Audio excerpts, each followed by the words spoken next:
కావ్యని ఈ అనామిక వేసిన కుట్రలోంచి తప్పించాలి అంటే, కావ్య సంతకం చేసిన డాక్యుమెంట్స్‌ని కొట్టేయాలని కనకం వేరే వేషంలో వెళ్తుందనమాట.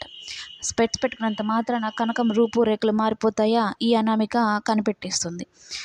పిన్ని మర్యాదగా అగ్రిమెంట్ కాగితాలు అక్కడ పెట్టండి, లేకుంటే పోలీసులకు ఫోన్ చేస్తాను అన్నట్టు చెప్పి బెదిరిచ్చేసి ఇక అక్కడ బంధించేస్తుందనమాట కనకాన్ని. ఇక కావ్య ఏమో రాజ్ దగ్గరికి వచ్చేస్తుంది. ఇదొక మంచి శుభవార్తనే చెప్పొచ్చు. అయితే "ఎందుకొచ్చావే? ఏం మొహం పెట్టుకొని వచ్చావే?" అని రాజు అడుగుతూ ఉంటే, "మీరు క్యూట్‌గా తిడుతూ ఉంటారే కందివప్పు మొహం అని, ఆ మొహం పెట్టుకొనే వచ్చానని" చెప్పని ఇంక రాజ్ కోపంగా వెళ్ళిపోతూ ఉంటే రాజ్‌ని గట్టిగా పట్టేసుకొని, "ప్లీజ్ అండి, నేను మీకు ద్రోహం చేయాలనుకోలేదు. నేను ఎప్పుడు అలా అనుకోను. ప్లీజ్ అండి నన్ను క్షమించండి" అని గట్టిగా పట్టుకొని అంటూ ఉంటే రాజ్ మనసు అలా అలా ఐస్ క్రీమ్‌లా కరిగిపోతూ ఉంటదనమాట. నిజమే కదా! కావ్య ఎప్పుడు తప్పు చేయదు కదా! నేనే అనవసరంగా రుద్రాని మాటలు విని కావ్యని అరిచానా అన్నట్టు ఆలోచనలోకి వెళ్ళిపోతాడు. కావ్య మాత్రం వదలనే వదలదు.